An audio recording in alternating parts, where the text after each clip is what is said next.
dar uma resumida na fala para a gente mais poder conversar, né? Vou só levantar alguns eixos aqui para esse debate. E aí os eixos que eu pensei da gente começar a conversar, eu anotei aqui, seriam basicamente 4. Primeiro, queria começar do final, falando das consequências mais nefastas desse novo ensino médio em se manter na sua implementação para os estudantes, para a classe trabalhadora como um todo, para a categoria específica dos trabalhadores da educação. Segundo, falar sobre o componente precarizante desse novo ensino médio. Terceiro, sobre o quanto ele favorece o processo de privatização. E, por fim, começar a discutir um pouco as suas bases teóricas. E aí eu devolveria a palavra aí para vocês para a gente abrir um diálogo. Bom, camaradas, do ponto de vista das consequências da contra-reforma do ensino médio, se a gente começar olhando para a questão do currículo, não é muito falado quando se trata desse tema, né, na grande mídia, ou até mesmo pelos chamados especialistas de educação, que geralmente são todos especialistas de um mesmo grupo, né? Coalizões empresariais, geralmente do movimento Todos pela Educação, ou também do movimento Todos pela Base, que surgiu em 2013, né, nesse mesmo contexto. Não se fala muito o seguinte, que a contra-reforma do ensino médio, apesar dela provocar um aumento na carga horária total do ensino médio, de 2.400 para 3.000 horas, mas efetivamente o que ela faz com as disciplinas que nós conhecemos hoje é reduzir de 2.400 para 1.800 horas. Então, antes de mais nada, o novo ensino médio ele retira 600 horas das disciplinas que já estão inseridas no atual currículo. Isso significa 600 horas a menos de história, geografia, português, matemática. E entra o que no lugar? Entram os itinerários formativos, as eletivas e o tal do projeto de vida.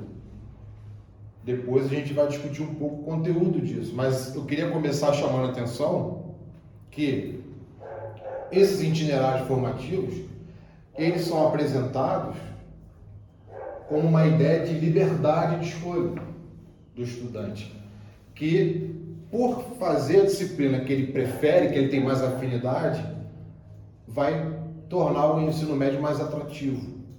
O que não é muito contado, né, é que, na verdade, as escolas não são obrigadas a oferecer todos os itinerários formativos. E na maioria dos municípios brasileiros, muitas vezes existe só uma escola com ensino médio. O Daniel Cara, que tem falado muito sobre isso, pelo fato de estudar, né, esse assunto, coordenar a campanha nacional em defesa da educação, ele utiliza o caso mais escandaloso de todos, que é o caso do Piauí, onde mais da metade dos municípios só tem uma escola de ensino médio. Então, ali, mais do que em qualquer outro lugar, está muito evidente que essa liberdade, esse cardápio de opções para os estudantes escolherem o que eles vão preferir estudar, é uma grande farsa, né? Lembrando que, como é que funciona isso? Primeiro foi aprovada a BNCC, e isso começou a ser discutido já no governo Dilma. A BNCC, ela foi aprovada, a maior parte da discussão já tinha sido feita no governo Dilma em 2015, porque a BNCC é o que corresponde às 1.800 horas que sobraram do ensino médio. As outras horas, que faltam para completar as 3.000, ou seja, 1.200, correspondem aos itinerários formativos, que podem ser de humanas, de matemática, né, de ciências biológicas ou de alguma área de conhecimento técnico. Isso em tese, porque na prática, o novo ensino médio, onde ele já começou a ser implementado, como aqui em São Paulo, como lá no Rio de Janeiro, os estudantes não têm opções da disciplina que eles vão fazer. Simplesmente não tem mais aula de sociologia, não tem mais aula de filosofia, e o currículo que já vem pronto, a grade que já vem pronta para ele se inscrever sem ter escolha nenhuma, pelo menos lá no Rio de Janeiro a gente já está vendo isso, é o currículo que ele vai estudar empreendedorismo, projeto de vida, e algumas coisas que saíram no jornal burguês, porque pegou tão mal que até a grande mídia teve que tocar no assunto, né? Que foi o tal do brigadeiro caseiro, bolo de pote, como se tornar um milionário. Esse se tornar um milionário foi de Brasília. O brigadeiro caseiro é do Rio de Janeiro, esse exemplo. É o tripé econômico do Luciano Huck. Então são situações que beiram ridículo. Então foram retratados como excessos que devem ser corrigidos, e até mesmo a burguesia reconhece isso. Corrigir os excessos, as falhas, os desvios, não a essência do projeto, né? É o que a gente está querendo levantar aqui no debate.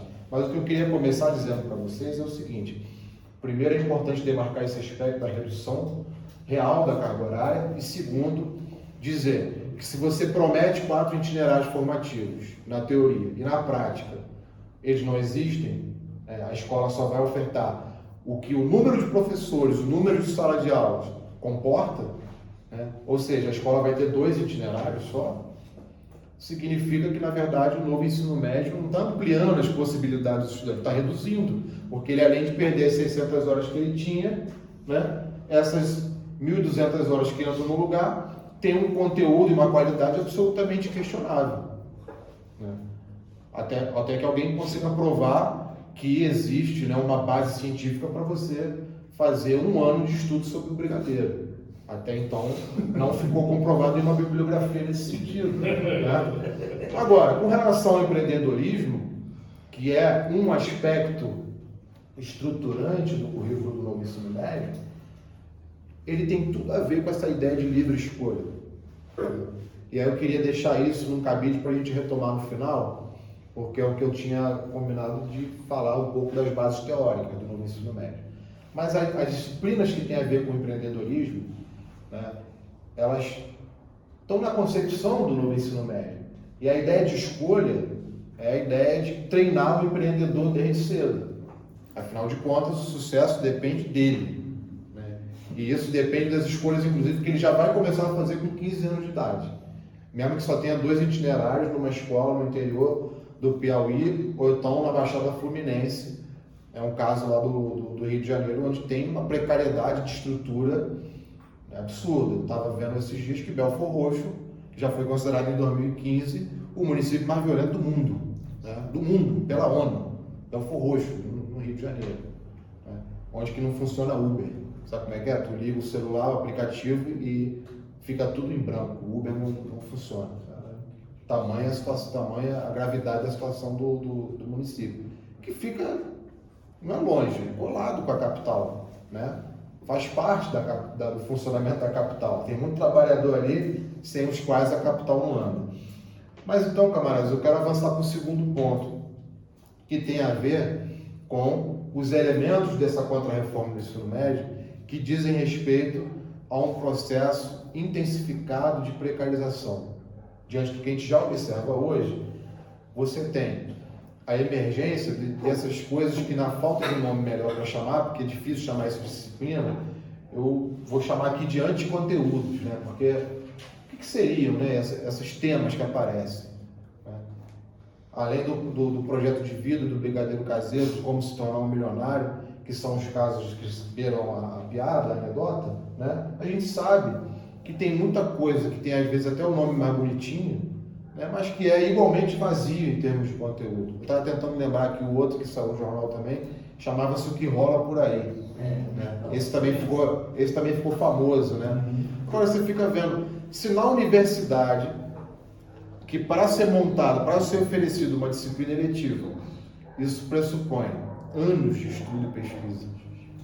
Ninguém abre uma eletiva na universidade se não tiver um conhecimento prévio sobre o assunto, e que leva anos para acumular, para reunir de material, de bibliografia.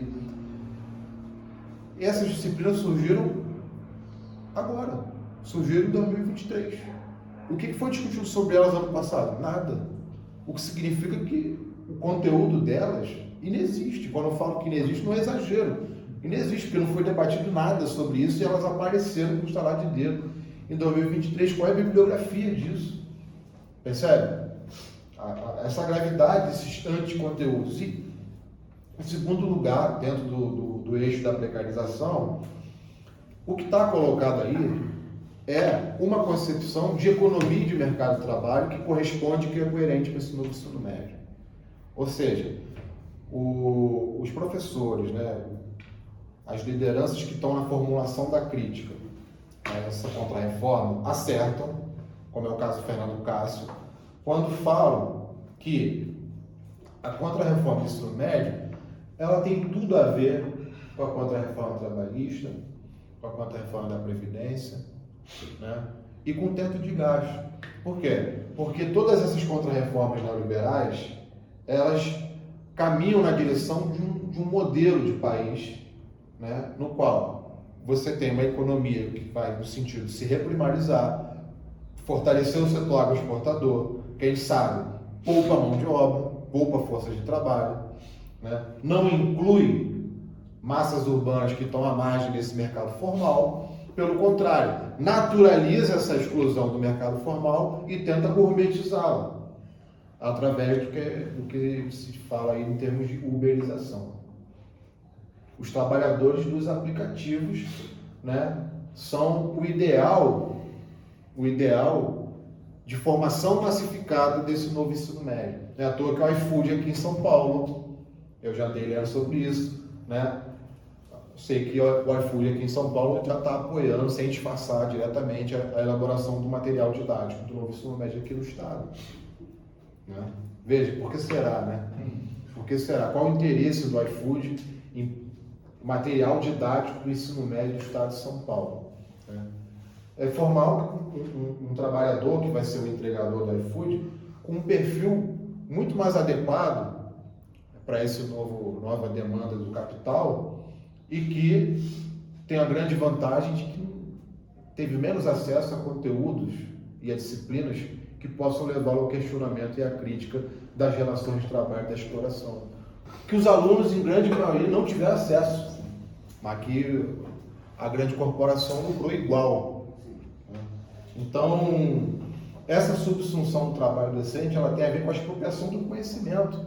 Ou seja, à medida que você vai substituindo a autonomia pedagógica por uma plataforma, por uma apostila, seja ela física ou virtual, que já tem os conteúdos prontos e cabe ao professor apenas reproduzir esse conhecimento, ele pode ser mais facilmente descartável, como já tinha acontecido antes na indústria.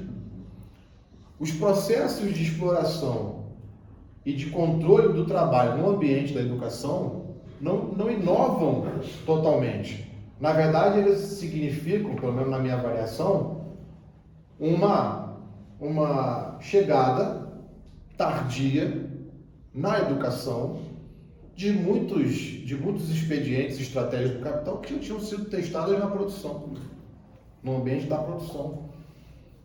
Por uma série de razões, não tiveram a mesma velocidade na hora de implementar isso na educação, em especial na educação pública, que a gente sabe que todos os problemas, a educação pública ainda é um dos setores mais mobilizados do Brasil. Eu não sei se isso é uma boa ou uma má notícia, porque alguns podem pensar do lado pessimista, né? Se esse é o mais mobilizado, imagina o mais desmobilizado. Mas então, camaradas, a educação pública, se a gente olhar do ponto de vista histórico, né, a gente ampliar o foco da análise, né, de longo prazo, realmente teve presente em muitos processos de resistência no último período, né, com grande protagonismo, e é evidente que isso incomoda as classes dominantes, né, seja ela com representação política ou apenas, né, como base social e econômica dessa dominação.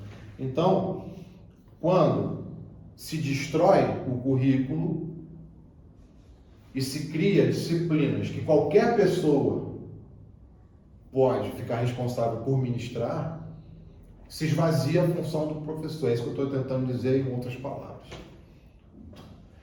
Porque o especialista num tema, a pessoa que tem formação para um tema, né, ela tem algum poder de barganha no mercado de trabalho, inclusive na educação. Agora, quem vai dar a matéria projeto de vida? Pode ser um professor de química ou pode ser um professor de educação física, né? Se pode ser qualquer um, então, olha como é mais fácil substituir. E, na verdade, a gente sabe que não precisa nem ser professor, porque o novo ensino médio instituiu a lógica do notório saber. E se você reduziu de 2.400 horas para 1.800 horas, são 600 horas a mais de notório saber que podem ser implementados por qualquer pessoa, né? Por qualquer pessoa, com qualquer formação ou sem formação. Porque o conceito de notório saber, a gente sabe que é bem controverso. Não podemos esquecer, já mencionei por alto, mas não podemos esquecer também que esse novo ensino médio pressupõe, né, pelo menos 20% de ensino à distância. E isso a gente já tendo testado esse modelo em 2020, 2021, e já percebendo como que ele aprofunda as desigualdades na educação. Por quê? Porque ele representa dificuldade para todos, é verdade, mas nem se compara o grau de dificuldade, né, para os filhos da classe trabalhadora para a dificuldade que vai ser encontrada para os filhos da alta classe média ou da grande burguesia, que tem todo o suporte, toda a tecnologia, toda a assistência necessária, os equipamentos, da infraestrutura e assim por diante. Então, camaradas, esse aspecto da precarização é muito grave. Mas eu queria passar agora para o terceiro eixo, né, que eu proponho aqui para essa discussão, reflexão inicial, que tem a ver com a privatização. E aí, mais uma vez, o professor Fernando Castro ele foi preciso quando ele levantou o debate sobre o quanto o novo ensino médio cria de demanda para ensino técnico. Porque isso começou agora, a gente ainda não tem os elementos totalmente desenvolvidos para fazer a crítica e a análise, mas a gente já tem muitos elementos para perceber as tendências. E enquanto tendências, já está evidente que o que se quer para a massa dos estudantes, do ponto de vista dos itinerários formativos, não é humanas, não é biológica, não é matemática, é o técnico. E esse técnico, ele não tem estrutura nenhuma hoje nas redes públicas, porque ele pressupõe ter salas a mais, ter professores a mais. E se isso não aconteceu ano passado, se não aconteceu esse ano, e se não vai ser resolvido de uma hora para outra para o ano que vem, a gente sabe quem tem tudo pronto para poder vender. É o setor privado. Então é um caminho de privatização acelerada e massiva do processo educacional brasileiro a partir do novo ensino médio, sobretudo no eixo do ensino técnico.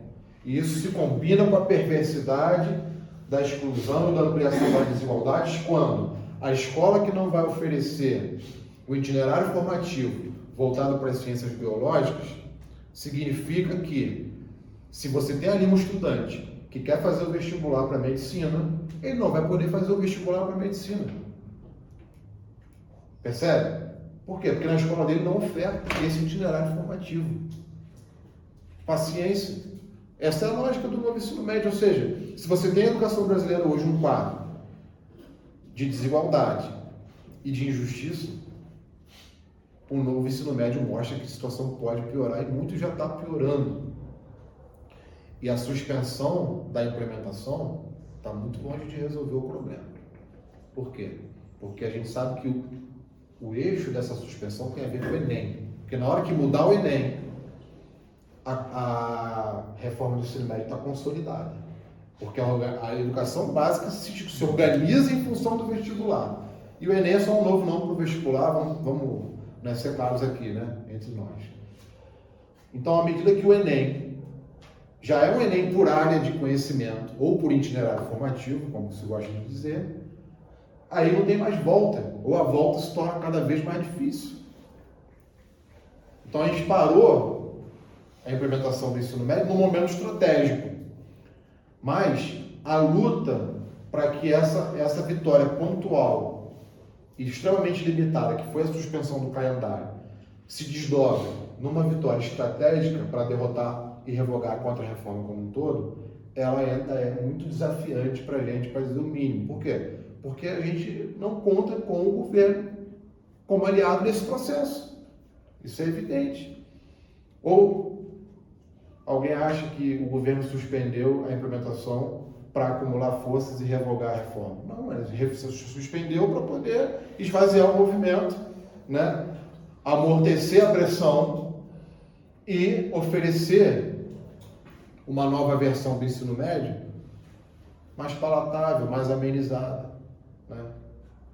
Como já foi feito em relação ao teto de gastos.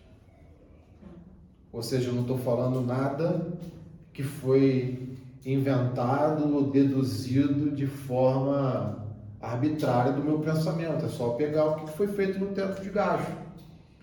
O discurso disseminado pelo social-liberalismo durante a campanha era um discurso contrário ao teto de gasto. E agora que ele está no governo e tem a oportunidade de apresentar uma proposta para substituir o teto de gastos, o que é feito? Arcabouço fiscal. O arcabouço fiscal que mantém a essência do teto de gastos. Teto de gasto 2.0. Teto de gastos 2.0. O teto de gastos com um rosto humano. Detalhe, e isso é o que vai para o parlamento, porque o parlamento ainda pode piorar. Ou seja, não se deixou nem o parlamento piorar a proposta para ela ficar com esse formato. Não, ela já sai assim do governo, do próprio governo. E o que vai vir do ensino médio? Né? Será que vai ser alguma coisa muito diferente em termos, né, de guinada, de projeto, de ruptura com a essência da contra-reforma? Acho difícil, acho muito improvável, camaradas. E é nesse sentido que eu queria entrar no último ponto, que é a base teórica, né? Que está por trás desse novo ensino médio, enquanto interesse de classe, acho que todo mundo já percebeu. Mas acho que é legal a gente conversar, né? Depois eu também quero ouvir as impressões de vocês, as análises, as opiniões de vocês, sobre os conceitos que estão aí movendo, guiando essa contra-reforma. Eu estou convencido que a contra-reforma do ensino médio no Brasil é o coroamento de um processo de avanço da pauta neoliberal na educação. Como? Se é o coroamento de um processo, não é uma coisa que começou com o golpe. Aí tem que falar a realidade, né? A gente sabe que, principalmente ano passado, que era o momento de eleição, tinha que se fazer muita diferenciação, agitação política, e aí na agitação política você tem algumas demandas que são legítimas, mas agora a gente está num outro momento, que é o momento de fazer uma crítica menos totalizante sobre esse problema.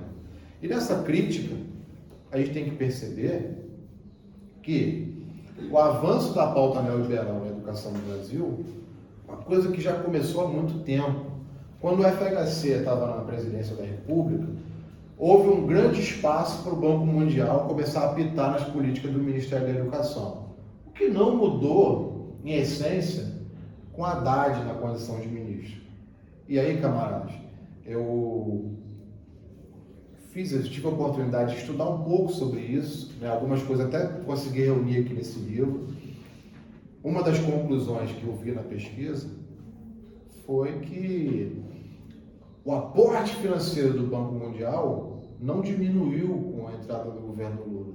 Ele aumentou em relação aos governos anteriores. Me refiro aos aportes do Banco Mundial para a educação, para projetos voltados para a área de educação. Isso é um dado essencial.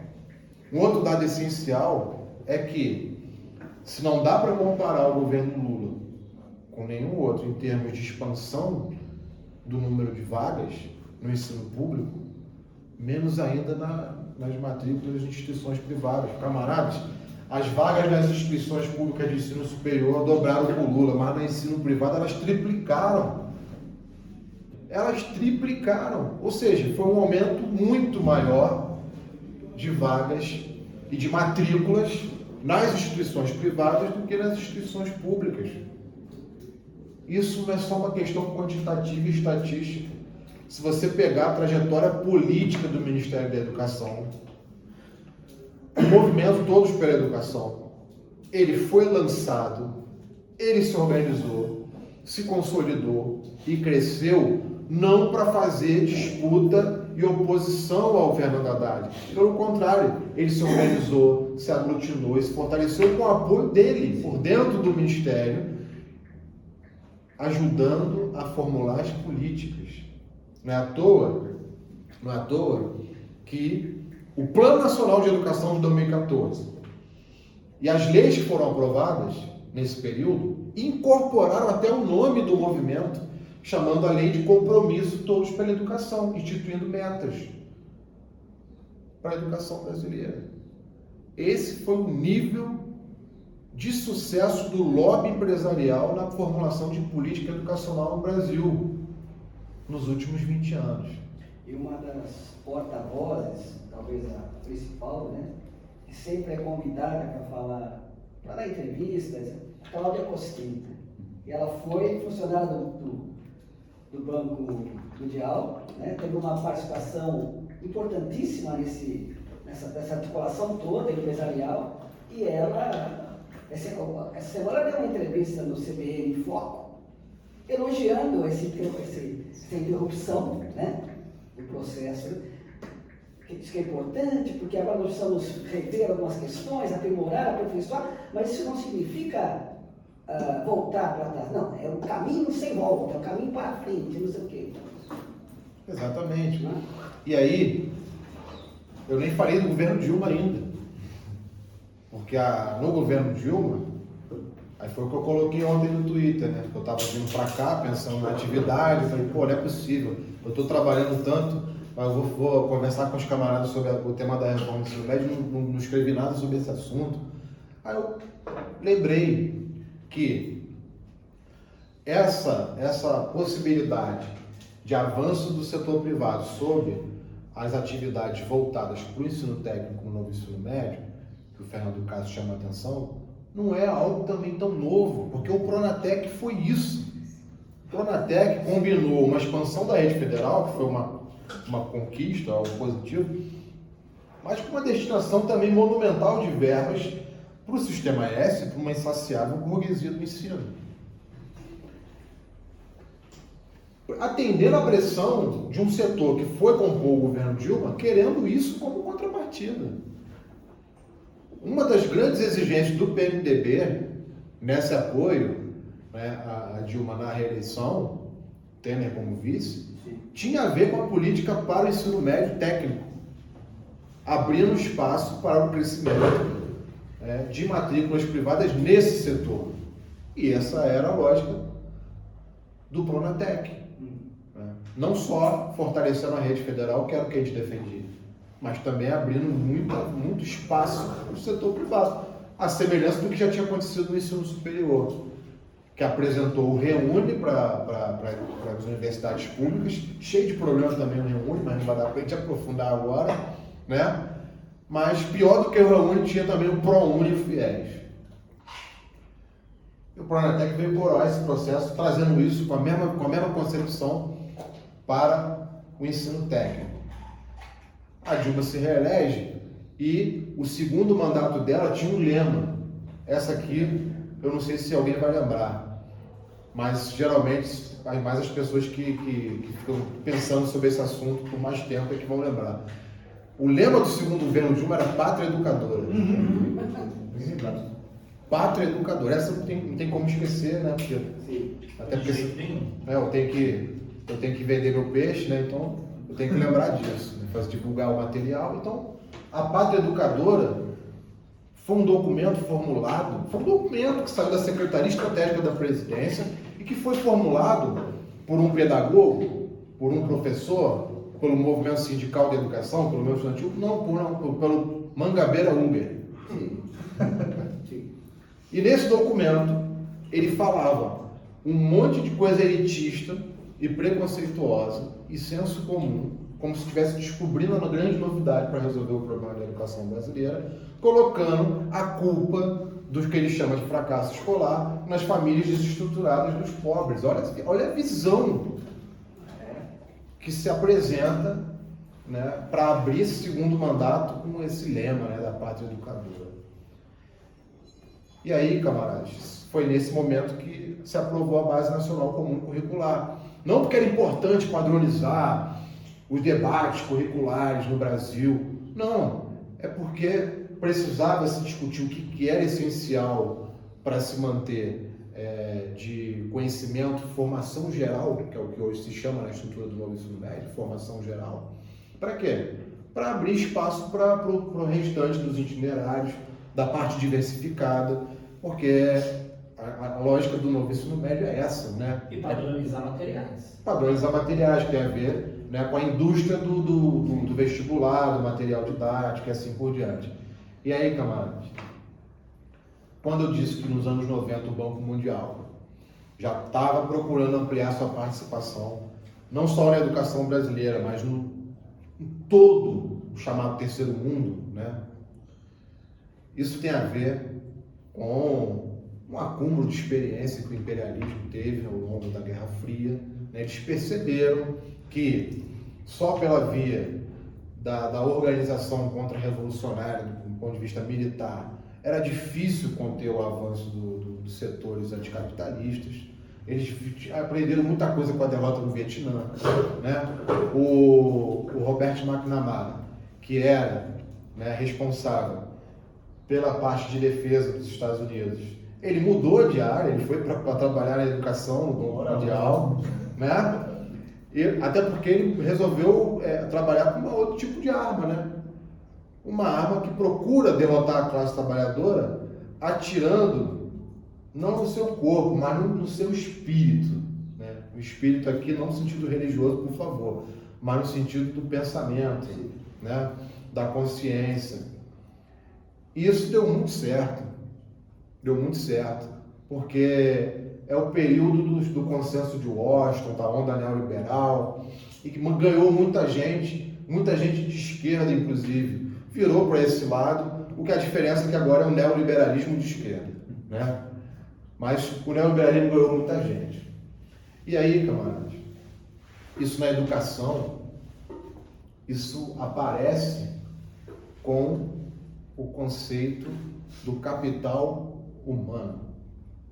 Ou seja, a inovadora ideia, né, já trabalhada pelos velhos liberais, de que todos são proprietários, ainda que você só tenha propriedade sobre a sua própria força de trabalho.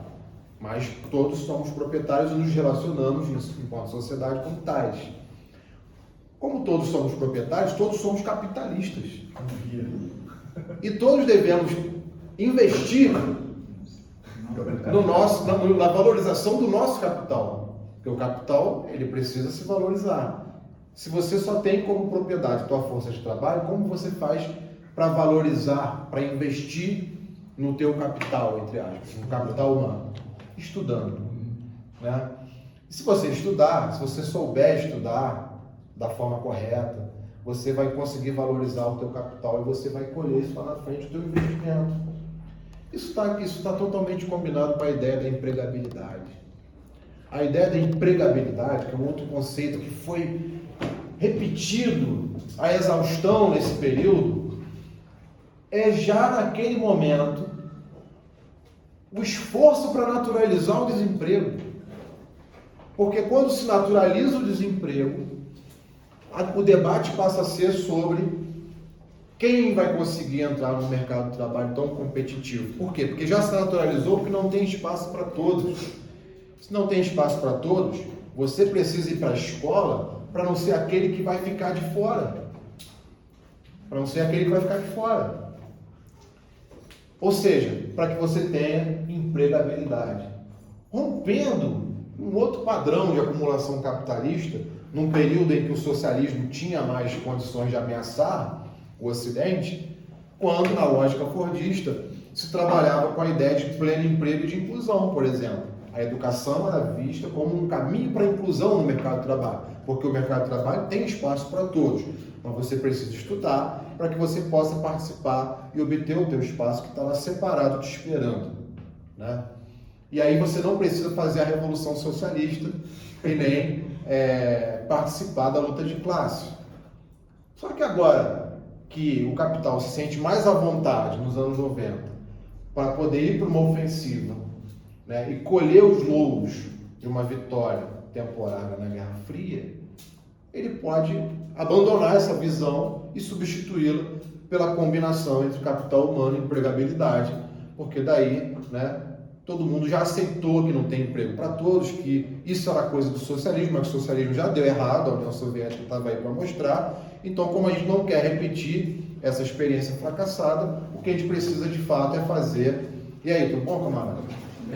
O que a gente precisa de fato é se preparar para poder disputar as poucas vagas que restaram nesse tão disputado mercado de trabalho. A ideia de colaborador. De colaborador também faz parte desse pacote ideológico. Né? É muito mais um pacote ideológico do que teórico, sejamos, né, aqui mais precisos até na forma de classificar isso tudo. E aí o empreendedorismo, ele é uma fase mais perversa dessa batalha ideológica empreendida pelas classes dominantes. Porque no empreendedorismo, o recuo dos trabalhadores, o recuo que se exige dos trabalhadores é ainda maior do que na ideia já cruel da empregabilidade. Por quê? Porque agora o mercado de trabalho ele está tão limitado, o mercado de trabalho formal ele está tão limitado que a maioria das pessoas precisa ser empreendedora. Não é mais um mercado formal que tem vagas limitadas e que alguns vão ficar de fora e por isso precisam estudar para garantir a empregabilidade. Não. Agora é um mercado que é predominantemente informal, predominantemente precário. O mercado de trabalho formal é a coisa do passado. Agora, o que a gente vive é numa sociedade de empreendedores. E o empreendedor ele é responsável pelo seu fracasso ou pelo seu sucesso. Quando começa a trajetória do empreendedor? Começa no segundo ano do ensino médio, quando você vai olhar, vai ter 4 itinerários formativos e vai escolher qual você quer cursar. Né? Detalhe, para quem tem a oportunidade de chegar até a universidade, a gente sabe o quanto é comum as pessoas mudarem de ideia no meio do caminho, abandonar, começar outro curso. Como fazer isso no novo ensino médio, se você não pode voltar para o ensino médio e fazer outro itinerário formativo? Eu fiz vestibular para matemática, mas agora eu quero mudar para medicina. Posso voltar para o ensino médio, cursar o outro itinerário formativo, voltar para ciências biológicas, voltar para o vestibular? Não, acabou. Você fez matemática no ensino médio, já era. Para sempre. Isso se você for daquela parcela da população que vai ter acesso à universidade. Senão, a dificuldade que tinha para o filho da classe trabalhadora fazer a prova da medicina, da engenharia e do direito, né?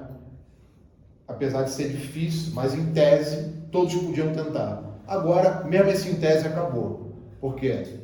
Se você está lá, na Baixada Fluminense, se você está lá, no Capão Redondo, e na tua escola só tem a opção do itinerário formativo voltado para linguagens, ou então ensino técnico, mas você quer fazer o vestibular para direito ou para medicina, não adianta. Ou você se muda e procura uma escola em outra cidade, né? Ou você se conforme com as opções que te foram oferecidas, né, pelo sistema público.